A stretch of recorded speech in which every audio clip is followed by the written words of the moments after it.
David Carter walked into the bank on a Tuesday morning wearing the same gray jacket he had owned for 6 years, a small tear near the left pocket that he had never gotten around to fixing, not because he couldn't afford it, but because there had always been something more important to spend his attention on. He kept his head down as he pushed through the glass doors, not out of shame, but out of the focused quiet of a man who had only one thing on his mind. The bank was already busy at that hour, a line of customers snaking back from the teller windows, the low hum of transaction machines and polite professional voices filling the air-conditioned space. David joined the line without complaint, folding his hands in front of him, his eyes steady and calm. Outside, in a hospital bed 4 miles away, his 8-year-old daughter Emma was waiting for him to come back. She had squeezed his hand that morning before he left, her small fingers wrapped around 2 of his, and she had said the words that had been turning inside his chest ever since. "Don't worry about me, Dad." He had kissed her forehead and promised he would be right back. He intended to keep that promise. David Carter was 38 years old, and he had been doing everything alone for 5 years. His wife, Laura, had died from a rare autoimmune condition when Emma was just 3. The illness had come on quickly, progressed faster than the doctors had anticipated, and taken her in the span of 14 months from diagnosis to the end. David had sat beside her through every treatment, every hospital stay, every night when the pain kept her awake, and she talked quietly about Emma and the future, and all the things she hoped their daughter would get to see. After Laura was gone, David had packed away everything that wasn't necessary and built his entire life around one purpose: being the father Emma needed. He moved them into a smaller house in a modest neighborhood on the east side of the city. He drove an older sedan that needed the air conditioning fixed. He cooked breakfast every morning and packed Emma's lunch himself, tucking a small handwritten note inside each day. A habit he had started the week Emma began first grade and never stopped. The neighbors knew him as a quiet man who waved from the driveway and kept his yard neat. He did not draw attention to himself. He did not want to. The morning Emma collapsed during recess had started like any other. David had gotten the call from the school nurse at 11:47, and by noon he was in the emergency room, still wearing the fleece he had thrown on when he ran out the door. The doctors ran tests through the afternoon and into the evening, and by the following morning they had identified a cardiac complication not life-threatening if treated promptly, but requiring immediate intervention and a surgical procedure that needed to be scheduled within 48 hours. The attending physician had been kind but direct. The facility required a deposit to begin the procedure, a significant sum that needed to be cleared before they could move forward.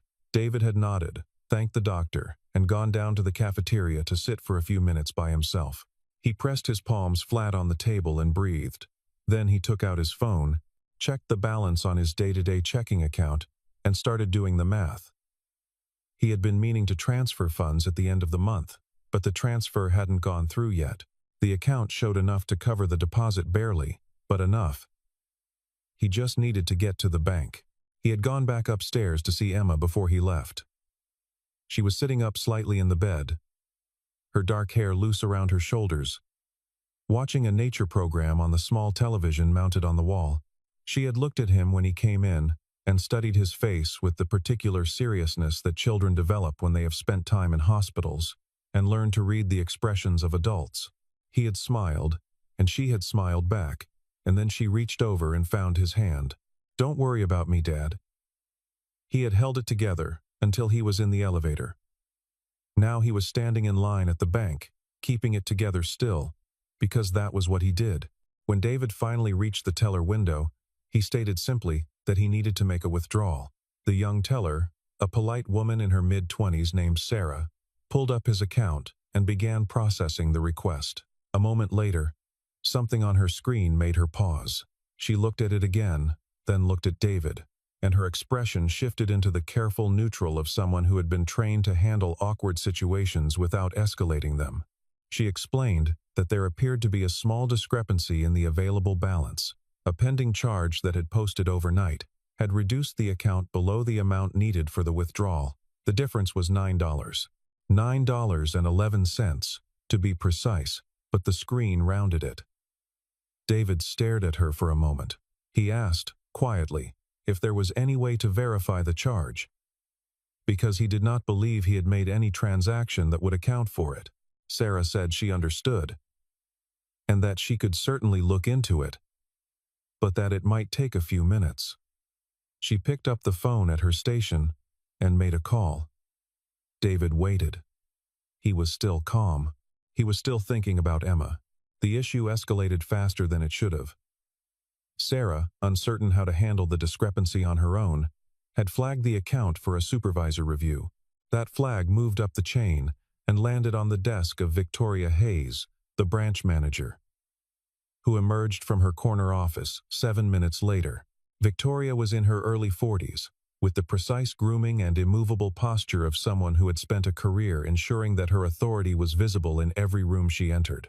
She wore a tailored blazer in charcoal gray, her hair pinned back in a severe chignon, and she moved across the banking floor with the practiced efficiency of someone who saw every transaction as a reflection of her management. She had been with the bank for 11 years and had managed this particular branch for the past 4. Her performance reviews were excellent. Her customer satisfaction scores, notably, had been declining for the past 2. She did not dwell on that.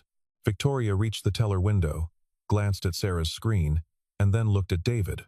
She took in his jacket, his worn sneakers, the hospital wristband still on his left wrist from when he had been processed as an emergency contact the night before.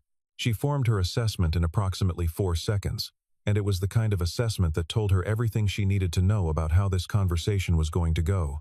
She introduced herself with a briskness that conveyed she was doing him a favor by being there at all. David explained the situation again, the unexpected charge, the $9 discrepancy, his daughter in the hospital, the need to clear the deposit today. Victoria listened with the expression of someone who had heard every variety of hardship story and had long since decided that most of them were performances. She did not lean in. She did not soften. She held herself at the precise distance of professional detachment, the kind that looks like courtesy from a certain angle and feels like dismissal from up close. She asked to see the account history on the screen, spent less than 90 seconds reviewing it, and then looked back at David with the firm, slightly pitying expression she reserved for customers she had already decided were going to be problems. Her posture communicated, more eloquently than anything she said, that this interaction had a predetermined outcome, and that she had already mentally moved on to her next task. She said that the charge appeared to be a legitimate automatic payment, a recurring fee that David had apparently set up at some point and perhaps forgotten about. She said this in a tone that made it sound like a moral failing. David said, patiently, that he did not believe that was accurate, that he did not have any automatic payments of that amount scheduled, and that if she could check a little further back in the records, he thought they would find it was a system error rather than a charge he had authorized. Victoria did not check further back in the records. Instead, she straightened slightly and said, in a voice that carried cleanly across the nearest section of the banking floor, that people who managed their finances responsibly didn't typically find themselves $9 short when they needed funds. She said it plainly, conversationally, as if she were simply stating a fact rather than delivering a verdict. She said that if $9 had become an obstacle, then perhaps Mr. Carter needed to take a closer look at how he was managing his day-to-day expenses. A man standing 2 windows down glanced over. A woman near the desk display looked up from her paperwork. David said nothing for a moment. He was very still. He tried once more. He said that he wasn't asking for charity. He wasn't asking for an exception. He was asking her to verify that the charge was accurate before declining his transaction. He said his daughter was in the hospital, and he needed to clear a medical deposit before the end of the day. Victoria looked at him with the calibrated patience of someone managing a minor inconvenience, and said that she sympathized, but that the bank could not override a valid charge based on a customer's recollection, and that if he wanted to dispute the transaction, he was welcome to file a formal inquiry which typically took 3 to 5 business days to resolve. 3 to 5 business days. David looked at her steadily. His face was the face of a man absorbing something quietly, processing it somewhere deep and private. He did not raise his voice. He did not gesture or plead. He simply looked at her and something in the quality of his stillness seemed to make her more certain, not less, that she had the upper hand. What happened next was the part that the people in the bank that morning would remember. Victoria, perhaps emboldened by David's silence, perhaps simply following some internal script that equated composure with submission, turned slightly toward the teller station and made a phone call. It was not the call David expected. She identified herself to the person on the other end and mentioned a name, a property and facilities services company that David recognized as the contractor he had been doing part-time maintenance work for over the past several months. She spoke for about 90 seconds in a low but clearly audible voice, using careful professional language that nonetheless conveyed exactly what she wanted it to convey: that the individual in question had caused a disruption on the bank's premises, that it reflected poorly on the professionalism of anyone associated with him, and that she wanted the matter noted. She hung up and looked at David with the same composed expression, as if she had merely completed a routine administrative task. David understood what had just happened. The contracting company had been good to him, the supervisor there liked David's work and his reliability, the kind of steady part-time arrangement that didn't pay much but covered certain gaps in the months when Emma's after-school expenses ran high. He understood, without needing to be told, that the call had very likely ended that arrangement. He stood in the middle of the banking floor, in his worn gray jacket with the tear near the pocket, and several people were looking at him now, some with discomfort, some with the blank expression of bystanders calibrating whether to feel bad or simply relieved it was not them. One man near the door had the decency to look away. David breathed slowly. He thought about Emma in her hospital bed. He thought about Laura. The way she had always said that the moments when someone showed you who they really were deserved to be acknowledged honestly, not met with anger but with clear-eyed recognition. He picked up his jacket from the counter where he had set it. He met Victoria's eyes. He said, "One day you'll understand what it actually costs to lose someone's respect." He said it quietly enough that only Victoria and Sarah clearly heard it. Then he turned and walked out of the bank, through the glass doors, past the woman holding a numbered ticket near the entrance, and out into the morning sun. He stood on the sidewalk for a moment, feeling the heat on his face. Then he got in his car and drove back to the hospital. Victoria Hayes watched him go, and for a brief moment, something flickered behind her eyes. Not guilt, not quite, but the small, quickly suppressed awareness that a scene had occurred on her floor that did not reflect especially well on the branch. She smoothed it over quickly. She returned to her office, adjusted a few items on her desk, and had her assistant hold her calls for 20 minutes while she reviewed her afternoon agenda. She had a regional performance call at 2 o'clock. She needed to be sharp. She did not think about David Carter again that afternoon. She would have cause to think about him a great deal in the days that followed. Back at the hospital, Emma was watching the tail end of her nature program when David walked in. She looked at him immediately, with the same careful assessment she always gave him when he came back from something, reading the set of his jaw and the way he carried his shoulders. She asked how it went. David sat down in the chair beside her bed, rested his hands on his knees, and said it was fine, that there had been a small delay but everything was going to be taken care of. Emma looked at him for a long moment. She was 8 years old, but she had her mother's eyes, and her mother's eyes had never missed much. She said okay, and turned back to the television, and reached over and put her hand on his arm without looking at him. David covered her hand with his and stared at the screen without seeing it. That evening, after Emma had fallen asleep, exhausted from the medications and the tests, and the particular draining effort of being cheerful for her father, David sat in the hallway outside her room with his back against the wall and his phone in his hand. He had 3 missed calls and 2 messages from a number he recognized immediately: Michael Thornton, his financial advisor.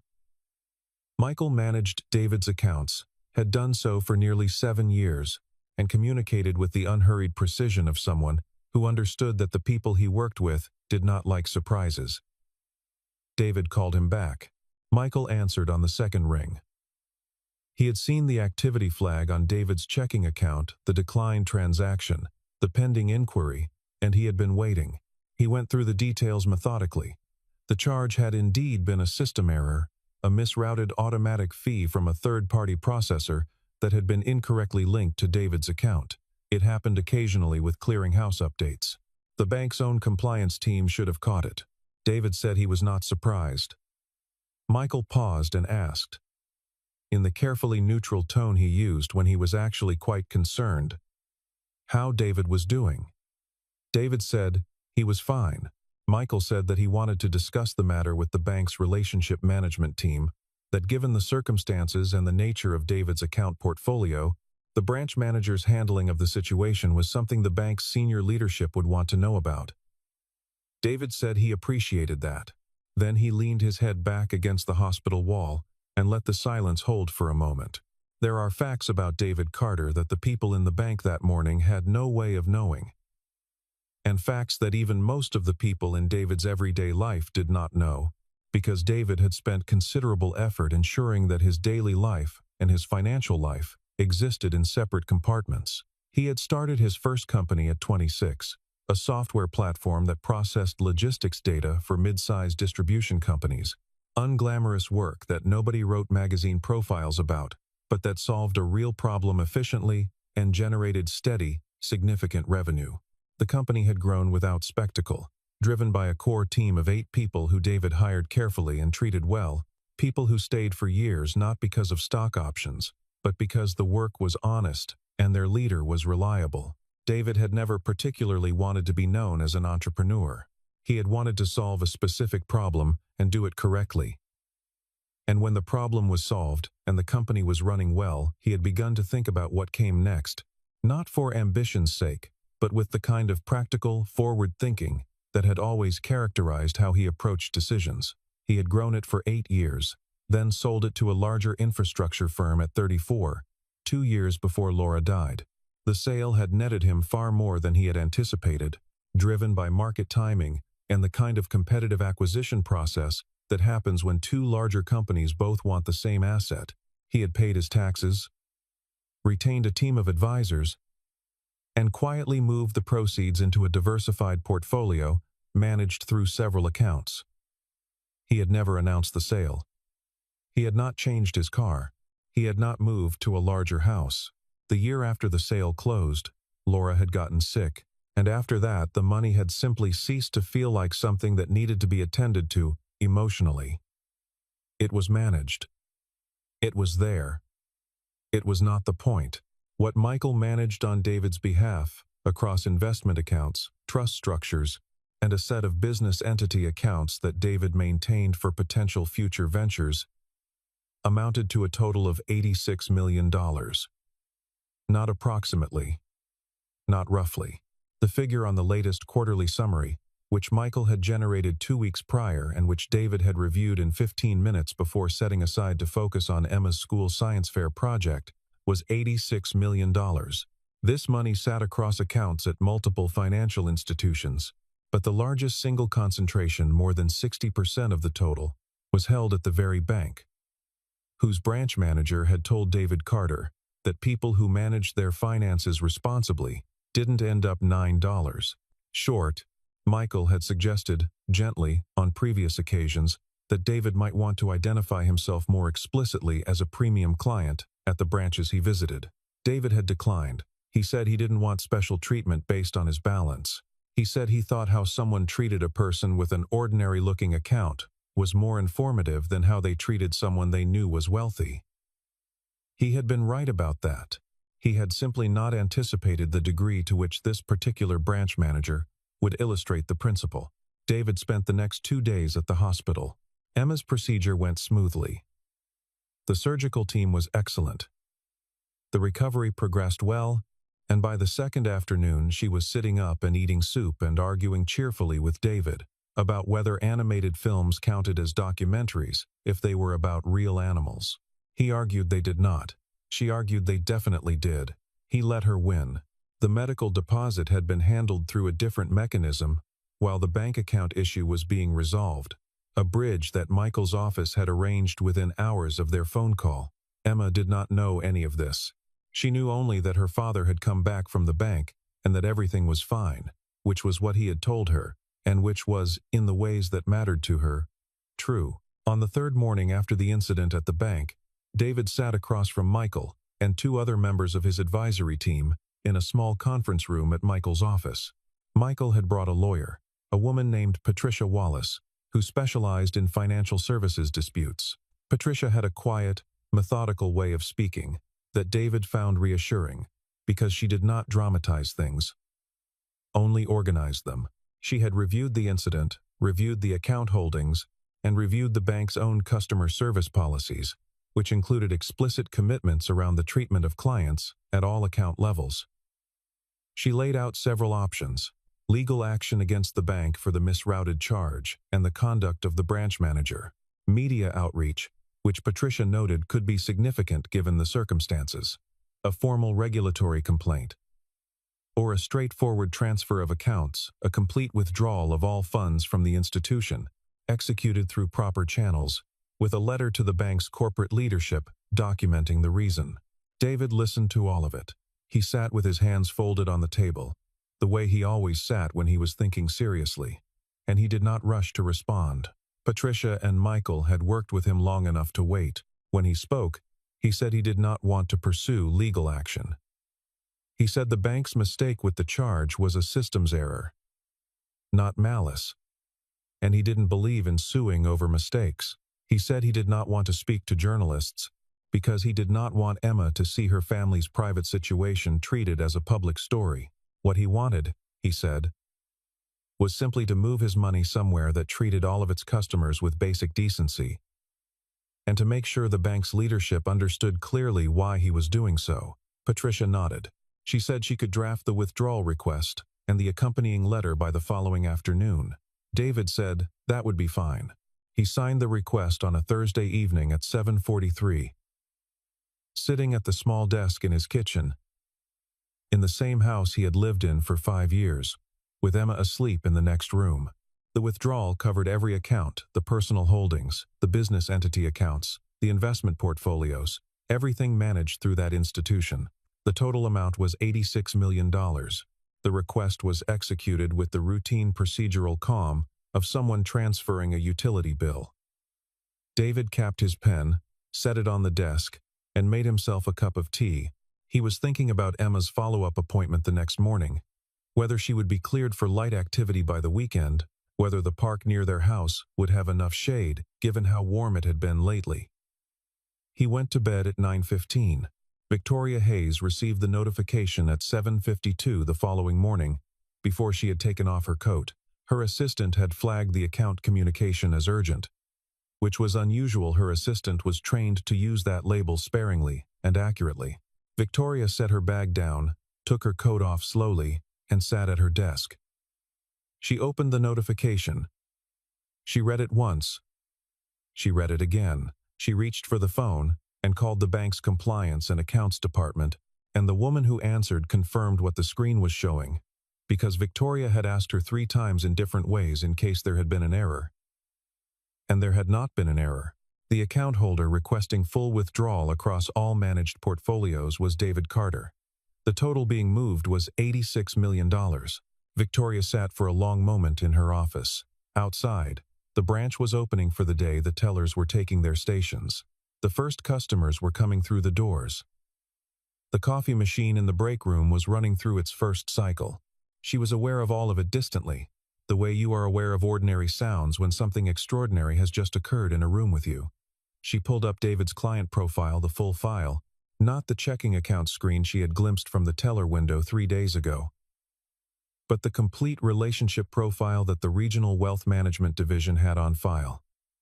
She went through it slowly. The business entity accounts, the investment portfolios, the trust structure, the notations from the relationship management team, including one that indicated the client preferred low contact and minimal outreach and had never requested priority services.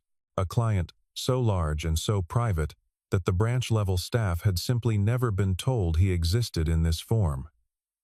She looked at the notation dates. She looked at the total. She looked at the name at the top of the file. She said, quietly, in the empty office, "That can't be right."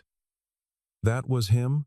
By 11 o'clock that morning, she had made 6 phone calls to the regional manager, to the corporate accounts director, to the head of wealth management for the district, and to 3 members of the branch's own senior staff. Every conversation had the same shape. She explained the situation. The person on the other end went quiet for a moment, and then the conversation became very deliberate. The regional manager said he was coming in person. The corporate accounts director said she needed a full incident report on her desk by end of day. The head of wealth management said that 86 million in managed assets, walking out the door of a single branch, was not something that happened quietly. David arrived at the bank at 2 in the afternoon. He wore the same gray jacket. He came with 2 people, Patricia Wallace, his attorney, and a second advisor named James Okafor from Michael's firm who specialized in account transfers. He did not make an entrance.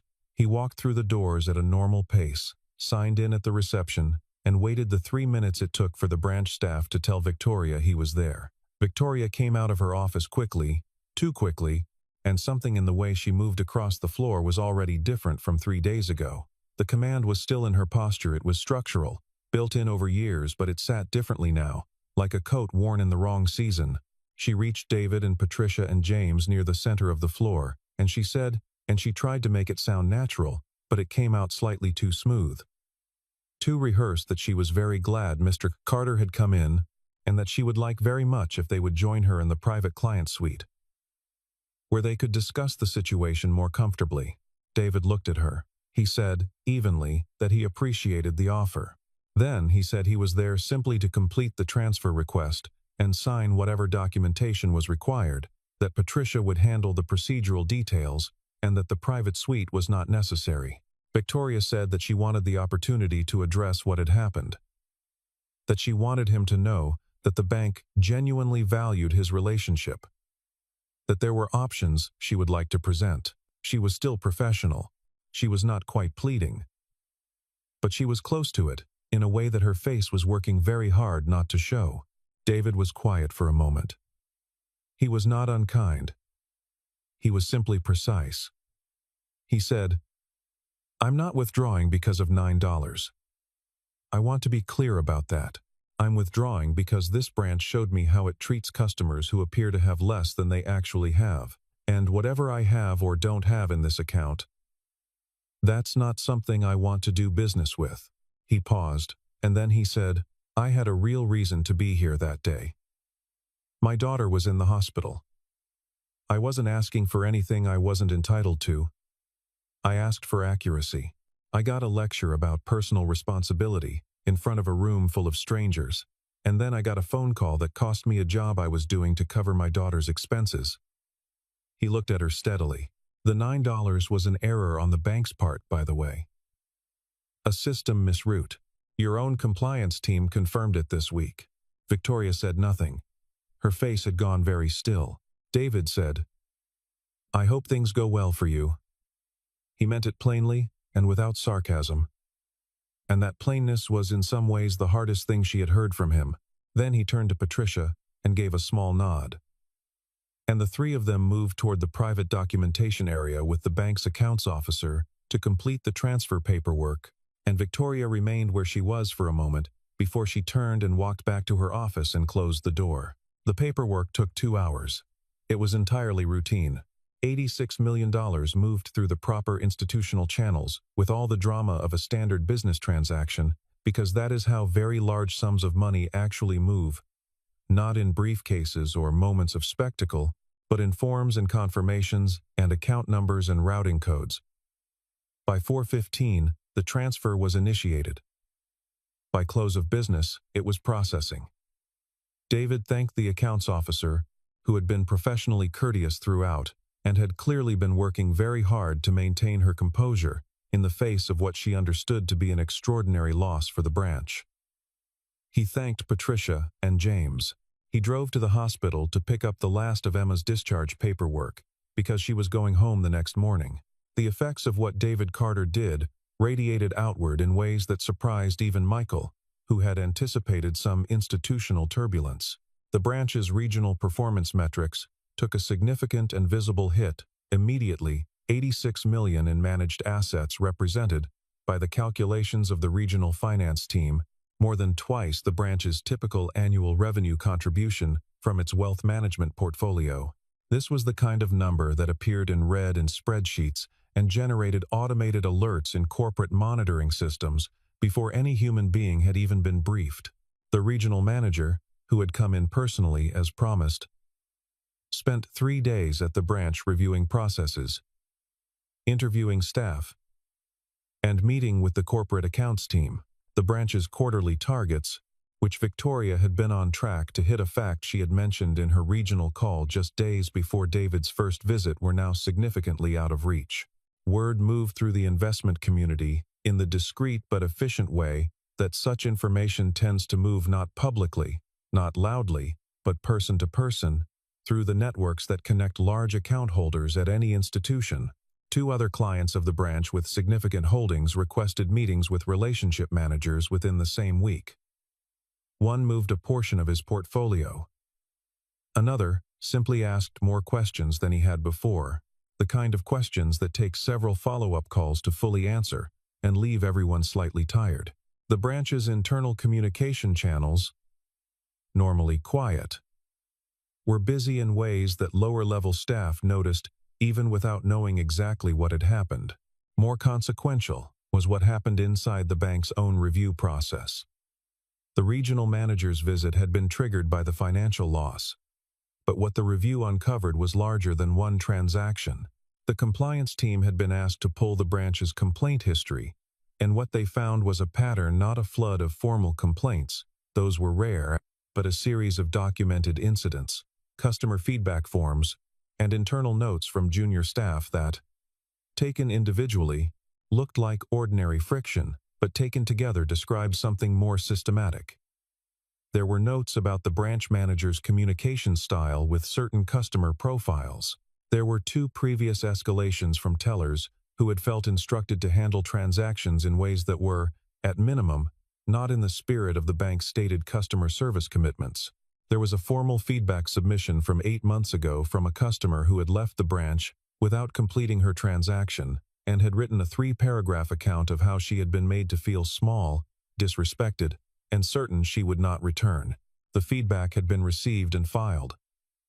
Victoria had not been informed of it because her assistant had routed it incorrectly, or because the assistant had understood that routing it correctly would not improve anyone's afternoon. There was also the matter of a junior teller who had resigned 4 months prior and had cited, in her exit interview, that the branch environment made it difficult to advocate for customers in the way her own values required.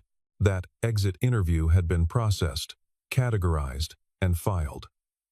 It sat in the same folder now as everything else.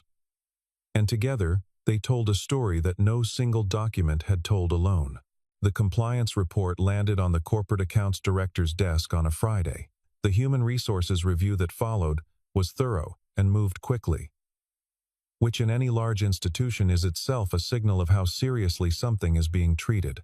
Victoria was interviewed twice, first as part of the general review, then in a more specific conversation about the incident with David Carter, including the phone call she had made to his contracting employer. That call, it turned out, was the most legally precise piece of the matter. Intervening in a customer's outside employment relationship as a means of managing a customer service dispute fell into a category that the bank's legal team identified carefully and without comfort. The outcome was announced on a Thursday, precisely 13 days after David first walked into the branch to make a withdrawal. Victoria Hayes was terminated. The termination was framed, in the official documentation, in the language of policy violations and professional conduct standards. The specific, non-personal vocabulary that large institutions use when they want to be accurate without being inflammatory. Her performance bonuses for the fiscal year were forfeited under the terms of her employment agreement. She was given the standard exit period to collect her personal belongings. She was not eligible for the incentive package tied to the branch's annual targets because the branch had not met them. She packed her things on a gray Wednesday afternoon into a single cardboard box, the framed certificates, the small orchid she kept on the windowsill, a photograph of herself at a company award ceremony from 3 years earlier, when the branch had won a regional excellence distinction. The tellers she passed in the hallway were carefully neutral, which was its own kind of testimony. She carried the box through the banking floor, past the teller windows and the customer service desks, and the display cases near the entrance. And she was almost to the door when she saw him. David Carter was standing near the reception area. He had not come to see her. He was there to finalize a minor procedural signature that Patricia's office had flagged, a routine confirmation that could have been handled by courier, but that David had chosen to handle in person because it closed the account formally. And he believed in doing things properly. He had a cup of coffee from the place 2 blocks away, and he was checking something on his phone when he looked up and saw Victoria across the floor, cardboard box in both arms, moving toward the exit. Their eyes met. Neither of them moved for a moment. What passed between them in that second was not triumph on his side, and not purely shame on hers, though both of those things were present in some form beneath the surface. What it actually was, if you were watching closely enough, was something quieter and more honest. 2 people looking at each other across the consequences of a decision that had happened 13 days ago and that had now fully resolved itself. David did not smile. He did not look away.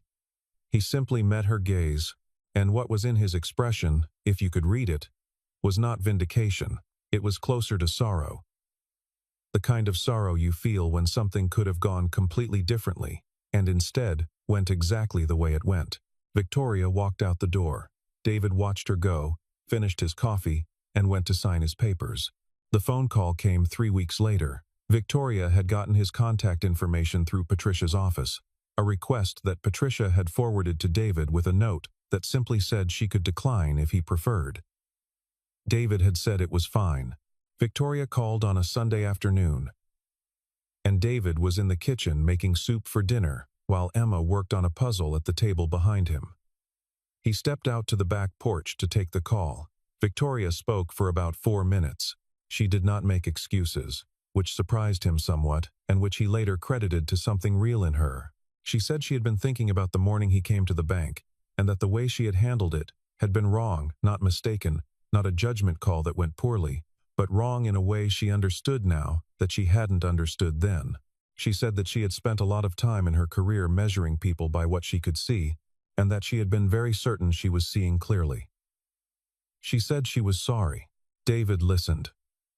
He was standing on the porch in the late afternoon light, one hand in his jacket pocket, the soup still going on the stove behind the glass door. When she finished, he said that he accepted her apology and that he meant it. He said he hoped the next chapter was better for her, because he genuinely did. He did not mention the money. He did not reference the bank. He said, before he hung up, that he had a daughter who was recovering well, and that everything was going to be all right. Then he went back inside and stirred the soup and asked Emma if the puzzle was giving her trouble. She said one piece wasn't fitting right. He sat down across from her, and they looked at it together. Emma was fully recovered within the month. The surgical team had done their work precisely, and her heart was clear, and the follow-up appointments confirmed what the doctors had initially hoped, that the complication was resolved and unlikely to recur. She went back to school on a Tuesday, and David walked her to the front gate the way he always did, and stood at the chain-link fence for a moment, watching her cross the yard with her backpack bouncing and her hair in 2 braids, the way she had started wearing it that fall. She turned at the door and waved. He waved back. On a Saturday in October, David took Emma to the park near their house, the one with the big oak trees and the walking path along the creek and the bench where they had eaten their first ice cream cones after Laura's funeral, which had not been planned but had happened because Emma had asked for ice cream, in the way that children ask for things without knowing exactly why, and David had said yes because saying yes was the only thing he could think to do. They walked the path in the autumn afternoon, Emma running ahead to collect leaves and report back to David on their exact qualities. This one was very red. This one was shaped like a star. This one had a small bite taken out of it by something. David kept his hands in his pockets and walked at her pace, which was the pace of someone who could choose between running and stopping, and did both with equal enthusiasm. Emma came back to him at one point and fell into step beside him, matching his stride, which she had recently figured out how to do and was clearly pleased by. After a moment she said, with the casual conversational directness that she had inherited from her mother, "Dad, are we actually rich?" David looked at her. He considered this. He said, "Where did that come from?" Emma shrugged. She said she had heard him talking on the phone once with someone about accounts and investments, and she had looked up what investment meant, and it seemed like it was about a lot of money. She said she had been wondering about it. David walked for a few steps in silence. Then he said, "We have enough, Em." "We have more than enough," Emma said. "But are we, like, really rich?" David said. "The most important thing I've ever had that was worth anything wasn't money." Emma gave him the look she gave him when she suspected he was being wise at her on purpose. She said, "Dad." He smiled. He said, "What matters isn't how much you have. It's how you treat people, rich, poor, somewhere in between that doesn't change what you owe them, which is to treat them like they matter." Because they do. Emma considered this for a moment. She picked up another leaf, yellow, large, very flat, and examined it. She said, "Victoria didn't do that." David looked at her. He said, "No, she didn't." Emma said, "Did she learn?" David thought about the phone call on the back porch, the 4 minutes of honest words spoken carefully. He said, "I think she started to." Emma nodded, satisfied, and ran ahead to report on a duck that had appeared near the edge of the creek. David watched her go, his hands in his jacket pockets, the October light coming through the oak leaves in long, warm stripes across the path. He stood still for a moment and breathed the cool air. He thought about Laura, the way he often did in quiet moments, not with grief, or not only with grief, but with the particular texture of missing someone you loved completely, a missing that lives alongside you, without disappearing, and that you learn eventually to carry as part of who you are rather than as a weight apart from it. He thought she would have liked this afternoon. He thought she would have said something about the duck. Emma came back to get him. She said the duck was really doing something important, and he had to come see. He went with her. David Carter's money moved to a different institution over the following weeks. Transferred in orderly stages, the way Michael's team preferred to manage large transitions. The accounts settled quietly into the new structure. David signed the final confirmations on a Thursday evening at his kitchen desk. The same desk where he had signed the withdrawal request 2 months before, capped the same pen, and put it down. Then he made a cup of tea and went to check on Emma, who was supposed to be asleep and was not. He stood in the doorway of her room. She was sitting up in bed with a flashlight and a library book, and she went entirely still when she heard him in the doorway, the specific stillness of a child caught in the act and calculating her options. He looked at her for a moment. He said, "5 minutes." She grinned and went back to the book. He went back to his tea. There is a kind of wealth that does not photograph well and does not announce itself at parties, and does not require anything in particular from the people around it.